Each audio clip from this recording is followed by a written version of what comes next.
I'm Dr. Emma Milne, and today I'm asking, what's the problem with expecting women to put their children first? Well, in order to really understand this question and the answer, I think we need to go back and look at some of the history and look at why we've got to the position we've got to here. So in previous videos, I've talked about how we have the myths of motherhood, the idea that all women want to be mothers and that motherhood is natural and inherent to all women, something that I would dispute. It is instead part of our social and cultural understanding of women and of children and how children should be raised. I've also talked about the theme and the idea of mother blame and the concept that if there's something wrong with a child, or if a child is seen to be a problem, or if the woman is perhaps having difficulties as a mother or is seen to be a problem mother, then it is her who is to blame and not anybody else or wider society or the situation in which she's expected to be a mother. And I've also talked about intensive mothering, the idea that we now have around what it means to be a good mother. To be the good mother is to be the intensive mother. So how have we got here? Why do we have these expectations to women, and really what is wrong with them? Well, in order to really understand this and answer this, I think we need to go back to roughly the 1950s, 1960s. So we're talking about a time that occurred prior to second wave feminism, a time when women might have been in employment prior to being married. When they got married, there was often an expectation that a woman would no longer be in employment and would leave employment in order to raise her husband's children and to be the housewife for her husband. Now, this is an idealised image we have of women in the 1950s. We obviously need to bear a number of things in mind. One is that a number of women and a number of families would not have been able to afford for the woman to not work, and women would and did continue to work after they got married and after they had children. So we're very much talking about a middle class ideology, a middle class idea of what it means to be the ideal mother and the ideal woman. But the consequence of this was that women were effectively barred, perhaps not legally and perhaps not, there weren't any written rules that said women were barred from jobs outside of the home in certain professions. So for example, it was incredibly difficult for women to become lawyers. It was incredibly difficult for women to become doctors.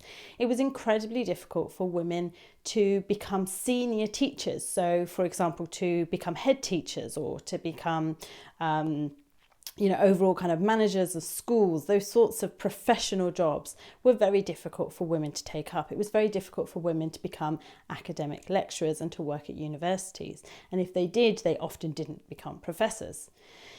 So these sort of senior positions were very much restricted for women. And part of that was because the expectation was when a woman got married, she would leave her job to raise her husband's family. So in that clear situation, we can see a very direct and clear cultural belief and cultural understanding that women would effectively put the child first. She would leave her employment. Employment was not a place for a married woman. She was meant to be at home with her child. Then we have 1960s into the 1970s, we have second wave feminism, women fighting for their rights, women saying, do you know what, this doesn't work for us, actually. We don't necessarily want to have to leave our jobs when we get married. We don't necessarily want to be at home with our children, being the only one who is raising them. We want to be the doctors, the lawyers, the university professors, the senior teachers. This is what we want. And more importantly, should be for an individual woman to decide what she wants. So some women will want to stay at home with the kids, and that's absolutely fine. She should be allowed to do that. But other women absolutely won't want to. And can you believe it? Some women actually won't want children at all. Horror struck how she has gone against the myths of motherhood with that idea. So feminism, second wave feminism, was very much fighting for this belief that women shouldn't just be expected to stay at home and raise children, but actually that childcare needed to be distributed much more evenly across society. So we now have this situation, the situation we're currently in, where careers are much more open to women. I would not argue we have equality, so it's still incredibly difficult for women to become senior professionals in terms of those careers I've just been talking about. So, for example, the number of professors who are women is significantly lower than the number of professors who are men. Those numbers get even more, the sex-based division there becomes even greater when you look at ethnic minorities, particularly black women. So there are so few black women professors in Great Britain that we can effectively count them on two hands. We don't even need to use a percentage, we just count them. So there is not equality. We absolutely need to not kid ourselves that there is equality. And we still see, the statistics still absolutely show us that women are still doing the vast majority of domestic labour. So that's household chores, looking after the house, the kind of household management, things like getting the shopping in, working out what the plans are for the week for the family. They're also doing the vast majority of the childcare and the child rearing. So what feminists were calling for in the 1960s and the 1970s, this movement away from women being the only ones who are expected to raise children and therefore effectively being barred from careers, hasn't quite come to fruition as feminists were hoping for. There is still the expectation that women are going to do the labour of raising children and of looking after the home. It's now just expected that they're going to do it whilst also getting that high-powered career.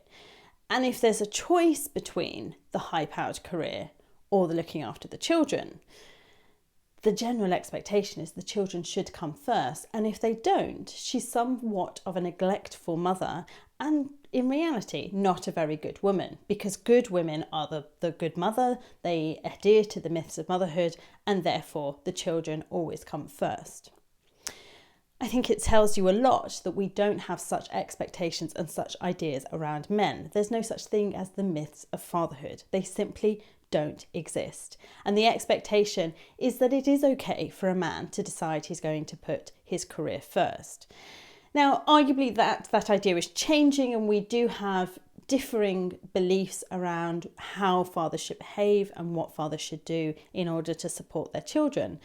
But still, I think we can agree there is a prolonged idea that if the man needs to go away on a business trip, or if he needs to spend extra time in the office and therefore isn't going to be available to look after the children, it's probably going to be the woman who's expected to pick up that extra labour that he is unable to do because he is focused on his paid employment.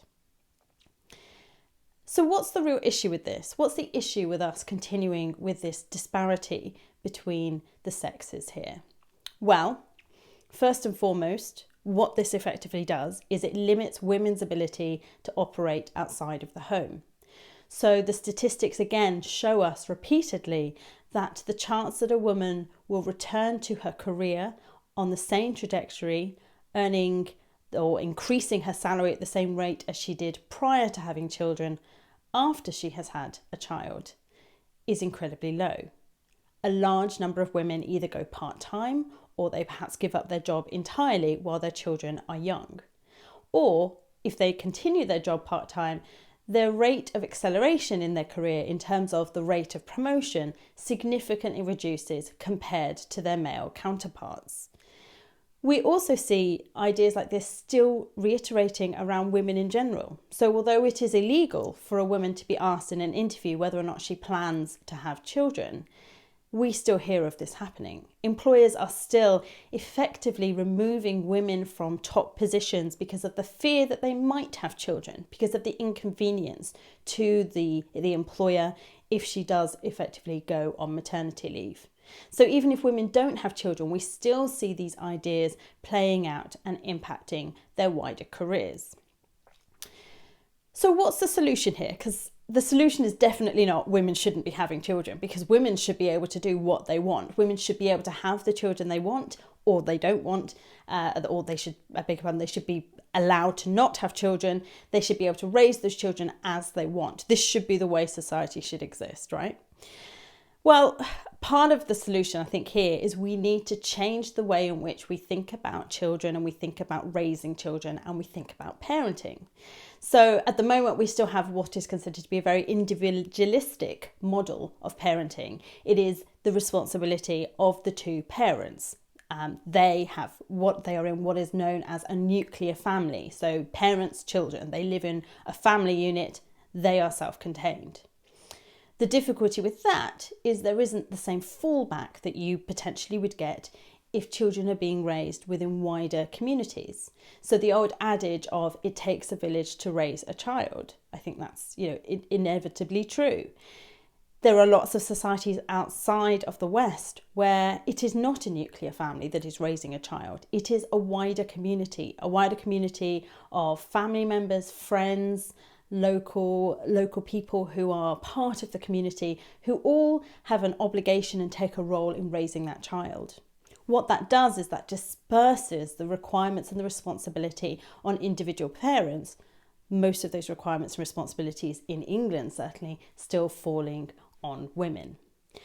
So again, I'm not suggesting that we necessarily need to overhaul society, but what I'm trying to point out here is that this is a cultural problem. This is not a problem for individual women that they need to fix in order to have it all so that they raise the kids and also have outstanding high-flying careers. This is something that society needs to take responsibility for. We have created and constructed the culture in which women are expected to raise children. And then we effectively have thrown women out and said, you know what, you just need to get on with it now. That is not good enough. That is not what equality looks like. Equality looks like fundamentally changing the structures of society in order to facilitate women to be able to have the families they want and to be able to have the careers that they want in the ways that men have been able to for, pretty much forever.